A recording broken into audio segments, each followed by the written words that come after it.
The field was one of 6 special trial sites being monitored by the government for research into GM crops. It started as a peaceful protest. Demonstrators surrounded the field of GM oilseed rape, one of only 6 large-scale government-sponsored experiments studying how GM crops affect the environment. But a small group broke onto the site and destroyed at least 2/3 of the crop, effectively scuppering the entire trial. The police made 3 arrests and plan to track down others involved and charge them with criminal damage. The GM industry condemned the action and said the government must uphold the law and allow legal and scientifically based trials like these to continue. The industry said the government must decide whether they or anti-GM pressure groups are running the country. Margaret Gilmore, BBC News. Environmental campaigners tore up rapeseed plants during yesterday's demonstration at a government testing site near Watlington. Thames Valley Police say they expect to make more arrests after studying video footage of the protest. The 6 have been released on bail. But first tonight, he's more used to the inside of the House of Lords than a prison cell. But this evening, the boss of Greenpeace is in custody after being arrested in Norfolk. Lord Peter Melchett was detained after environmental campaigners destroyed a field of genetically modified maize. But now scientists are warning in the future such experiments may have to be conducted in secret. Some of the pictures in Catherine Jones's report were filmed by Greenpeace. 5:15 a.m. Greenpeace launches a dawn raid to destroy a farm-scale trial of genetically modified maize. And not just by hand. This footage, shot by Greenpeace, shows the agricultural mower they managed to get into the field to flatten it. Among the protesters, the pressure group's executive director, Lord Peter Melchett. Genetic contamination, and it's unacceptable for people of this country, and it shouldn't be being grown. But to the farmer, this was vandalism, pure and simple. Caught on camera by a journalist at the scene, this JCB attempted to ram the Greenpeace truck. Despite what your personal feelings may be, it happens to be private property. Once the police arrived, 30 people, including Lord Melchett, were arrested. By the end of the protest, around half of the 6-acre field had been flattened. I think this is about anarchy as opposed to democratic government. I'm a farmer who offered land for those trials, and here we got people who believe that they shouldn't be carried out, instead of going through democratic means, taking the law into their own hands. Greenpeace says it's breaking the law on behalf of the British people, but it's a tactic that could backfire. Tonight, the government's roundly condemned the protest, and the biotech company which planted this maize says after having 2 of its sites vandalised in the last 2 weeks, its only option now is to ask ministers to sanction secret trials. Catherine Jones, 5 News. As you said, this is the 3rd field damaged out of only 7 large-scale GM experiments in the entire UK. The aim is to see if these genetically modified crops damage crops and wildlife in other fields nearby. But Greenpeace is determined to stop the entire GM experiment. As part of their stunt, Greenpeace filmed themselves destroying the crop. Their leader, Peter Melchett, and 30 others tore up what they could using tractors and strimmers before being arrested. Please stop, you're being asked. They now face charges of causing criminal damage. They argue the GM experiment will contaminate the surrounding countryside.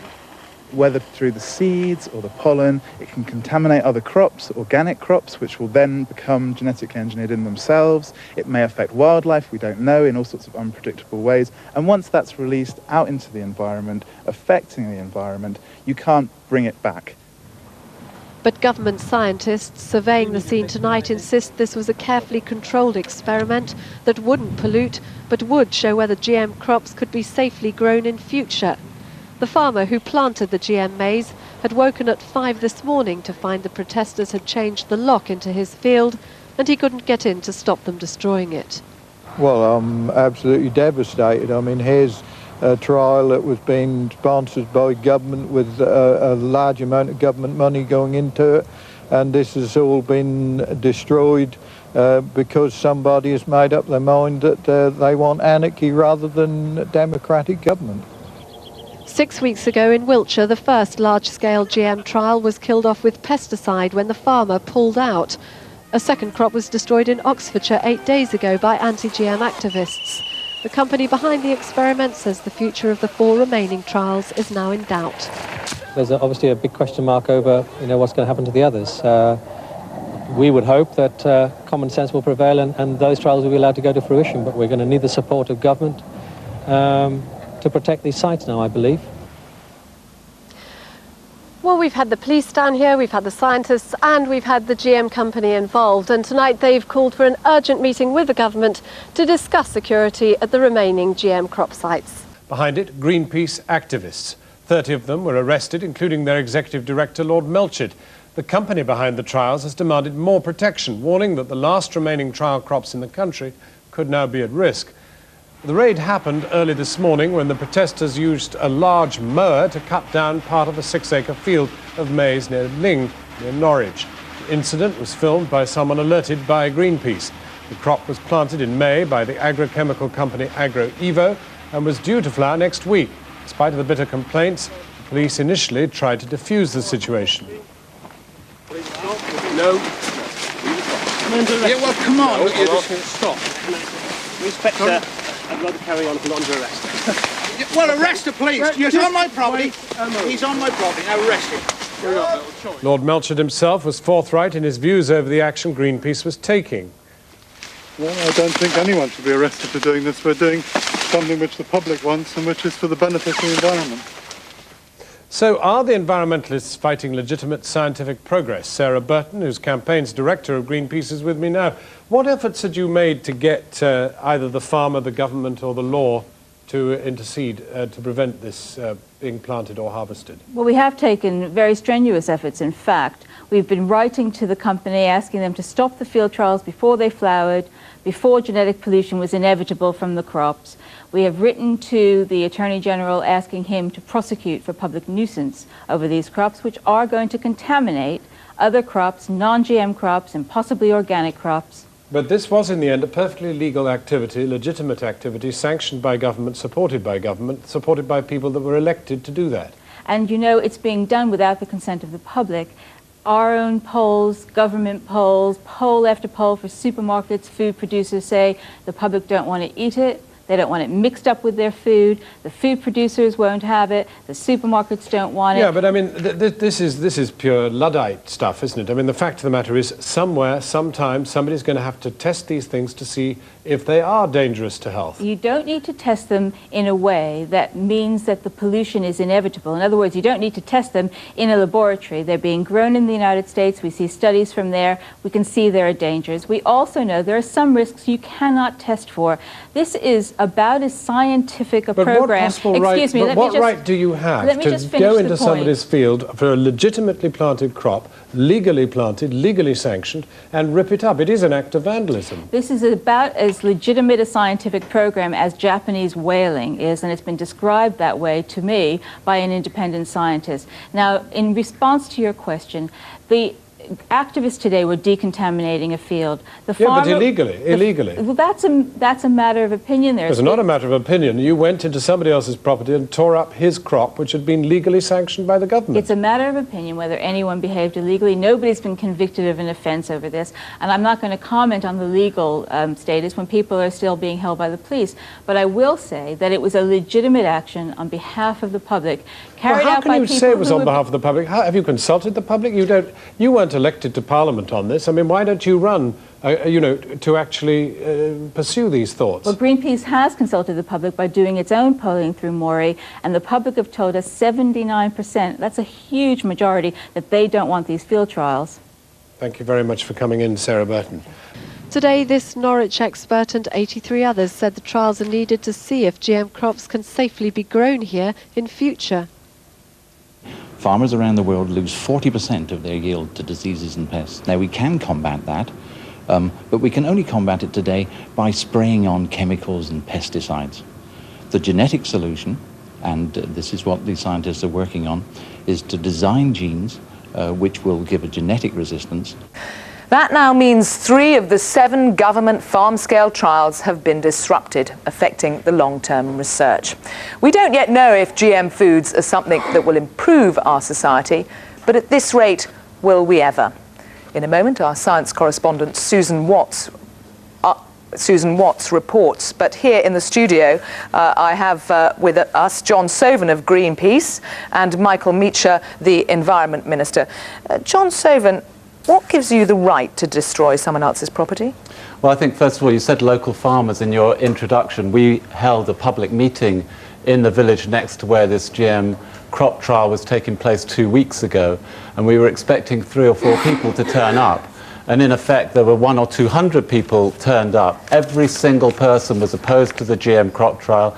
Every single farmer was up in arms that this GM crop trial was taking place in their locality. Surely you went on somebody else's property, destroyed somebody else's property. There had been absolutely no public consultation whatsoever. And as you saw last weekend in Watlington, you saw again hundreds and hundreds and hundreds of people pulling up a GM crop trial. That was local beekeepers, but that doesn't make what you farmers, did right. Surely there are ways to protest. There are ways to protest, and this is quite a legitimate way to protest when the government is not listening to what people are saying. Opinion poll after opinion poll, and the latest one taken just a week ago showed 79% of the population were against GM crop trials. And the government's own polls show exactly the same thing. In fact, they did a poll that showed only 1% of the people supported GM food. I'm going to return to the surveys in a moment because you can select surveys to suit your purposes. Michael Meacher, the government is not listening. If you had actually handled this problem properly, they wouldn't be resorting to such methods. Well, that is nonsense. The government is listening. I would understand it if this was a totalitarian government, there was no freedom of speech, the government wasn't listening. That is nonsense. We are a democratic government, there is freedom of speech, and we are listening. The evidence for that is that we have set up our own farm-scale evaluation programme precisely to find out what are the effects of GM crops on the environment. We are going to publish that information, we're going to be open and transparent, and it will be the public ultimately who take a decision about whether or not this is acceptable. We do not need violence, and that is not the way to make a decision. One second, John Sovan. We're a peaceful organisation. We have never, ever used violence in our whole 25-year history. We shall return to this discussion, but we can now look at this particular story, today's story, in a bit more detail. Susan Watts reports. Today's was the most serious attack to date on the government's trials on genetically modified crops. This one had a new tone. It was a high-profile Greenpeace event with 30 arrests, including their leader, Lord Melchett. It did not please English Nature. English Nature very much regrets that these crops were destroyed this morning. The field-scale trials are very important to establish whether genetically modified crops have an adverse impact on the environment or not. We needed the results that this crop could offer, and we're not now going to get them, and I think that's very regrettable. There were 7 farm-scale trials, and they were all on the protesters' hit list. 3 have already been damaged. The first after a series of protests earlier this year against an oilseed rape crop in Wiltshire. In early June, the farmer playing host to the trial sprayed the crop himself with herbicide, after family trustees grew increasingly anxious. The second attack came last weekend at Watlington in Oxfordshire. Peaceful protesters scythed their way through the field of oilseed rape, but the mood turned ugly towards the end of the day and there were several arrests. Then today's direct action in Norwich took tension over the trials to a new pitch. This left only 4 trial sites up and running. This may well be the next target on the protesters' hit list. Here at Little Park Farm near Reading, they're growing GM maize for animal feed. The police were down here today advising the farmer on security. But at the same time, the government was conceding it's almost impossible to keep people out, and that the only way to protect these trials may be to move them to secret locations. The farmer wasn't keen to talk to us today, but Pat Froome stopped long enough to tell us he took part in the trials because he fears Britain will fall behind the rest of Europe in technology. Left behind in the second division again. And how do you feel about the fact that 3 of the sites have now been destroyed in this way, or partially destroyed? But the farmer knows that the protest group which destroyed the GM crop today is now turning its attention to his quiet corner of Berkshire. I talked to Doug Parr of Greenpeace at the farm gates. The farmer here is obviously very unhappy about your protest. Why are you disrupting the democratic process in this way? let's remember that democracy is about governments doing what the people want or doing what people ask for. We believe there's no mandate from the British public for doing genetically modified crop trials on this scale, on this kind of nature. And so we're taking action on behalf of the public because the government isn't listening. Parliamentary But some Labour backbenchers put out the press have been releases. listening. It is the defining issue of our time. A week ago, MP Alan Simpson was warming up the crowd at the Watlington crop protest. Tonight, he called on the government not to opt for secrecy. It would be very dangerous for the government to go down a path of non-disclosure. First of all, the public would conclude that there was something deeply furtive and suspicious about the trials themselves, and there may well be. Second, you would have equal concerns within farming communities about the risks that they were being exposed to. And this is particularly important in respect of organic farmers whose very livelihoods depend on non-pollution from GM crops. And finally, I think that it would escalate the level of social protest. If the protests convince the government to go for secret trials, it's hard to see how this can please anyone, protesters, scientists or a public rapidly losing its trust in any of the voices in the GM debate. Michael Meacher, is the solution secret trials?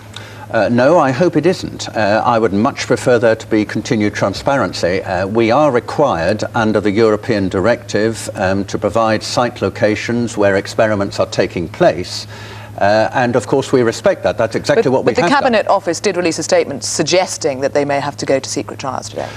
I do think that if this level of violence does continue, level of illegal activity, violence against property, which is not people's own property, then I think we may have to look at different options. I would much rather we didn't do that, but I think this is unacceptable. These are trials which need to go ahead for the nation's knowledge. John Saban, it is a problem that your protesting may have backfired in that they'll become secret, the trials. Well, these trials are completely illegitimate and they should be stopped. I mean, what you see here is creeping commercialization of GM crops into this country. It's exactly the same when the Japanese go whaling in Antarctica, they call it scientific whaling. All they're doing is keeping open a commercial market for whale meat.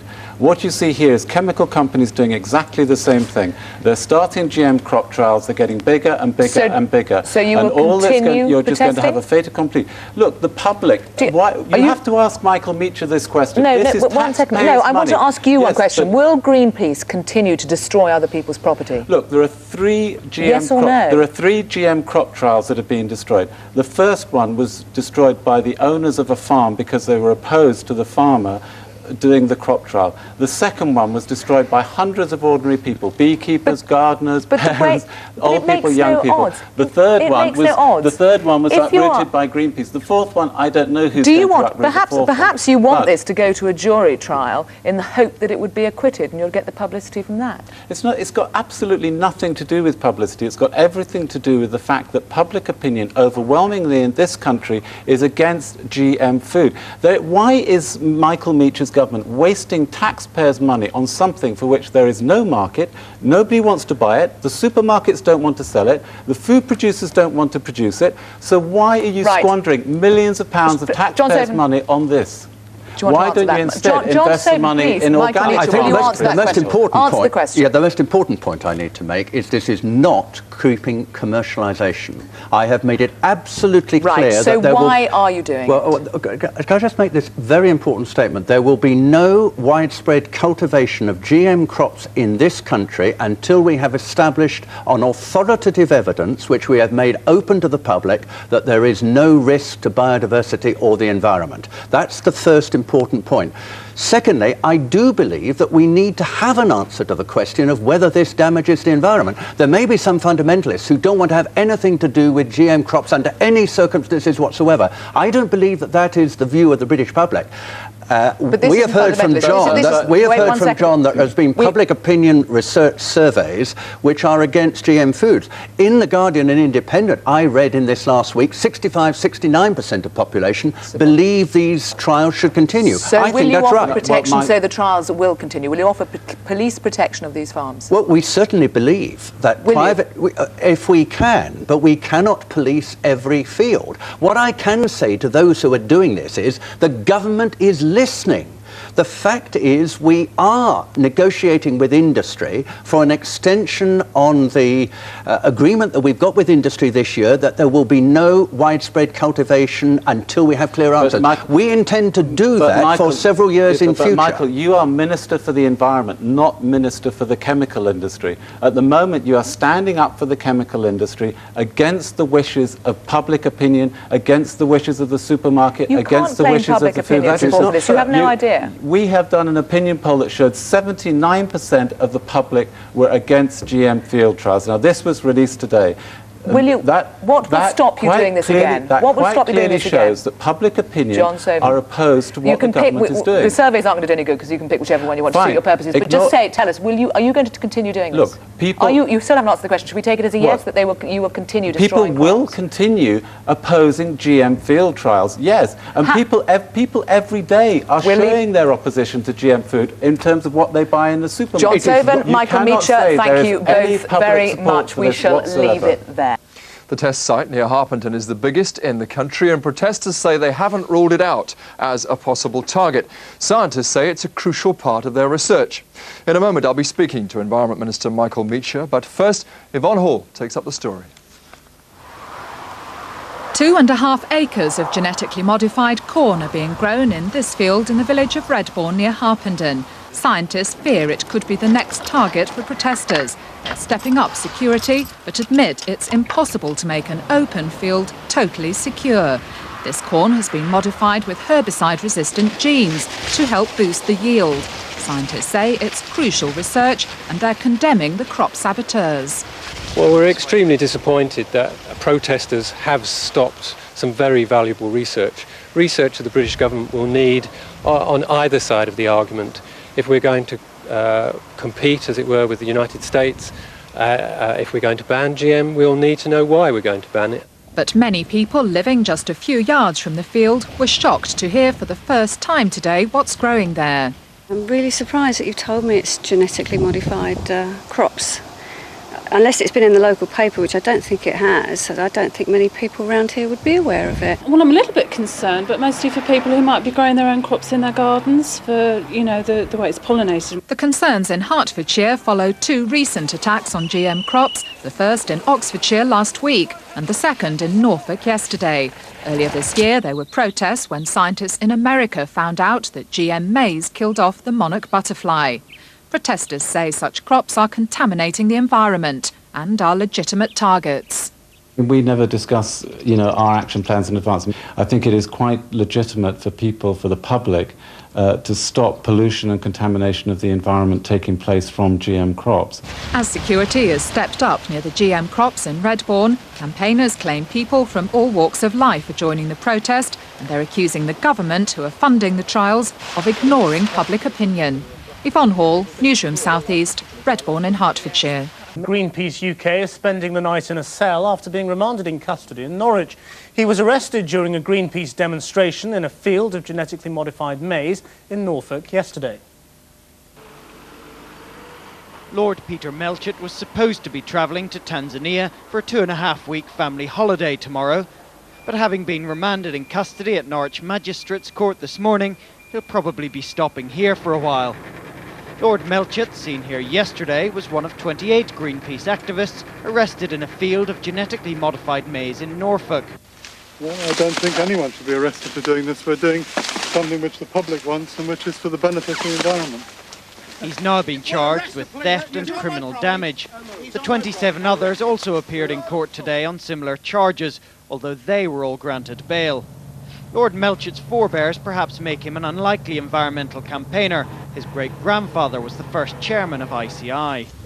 He himself was once a more conventional political figure, a junior minister for Jim Callaghan in Northern Ireland during the 70s. but he turned his back on party politics to get involved in direct action, supporting, amongst other things, a Ramblers campaign against pesticides. Footpaths should be kept clear of crops anyhow. So, in theory, there shouldn't be any adverse consequences for farmers.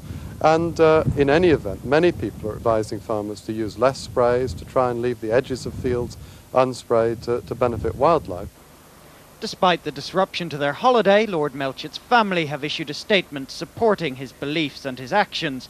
The magistrate has adjourned the hearing until next Thursday. Asked more than 1,000 suppliers to replace GM ingredients with other alternatives. Sainsbury's is not the first chain to respond to consumer concern. Iceland and Marks & Spencer's say their own branded foods are already GM-free. But the larger supermarkets, Tesco, Asda and Safeway, say it'll be later in the year before they've removed all GM derivatives from their own brands. Our Consumer Affairs reporter Karen Bauman has been to a Sainsbury's store in central London. Sainsbury's has been working on identifying and eliminating GM ingredients from its own brand products for the past 3 years. Now, after liaising with more than 1,000 suppliers, the company says it's succeeded. The news Sainsbury's own label foods no longer contain genetically modified soya protein, tomato puree or maize is likely to please the store's 9 million customers. But even this reassurance comes with a caution. Of course, there might be a few traces, but you must never say never. We've worked with our suppliers to achieve our goal of elimination of GM ingredients, and that we've done today. The problem is that even so-called GM-free products can contain traces of GM ingredients because of cross-contamination of crops or accidents.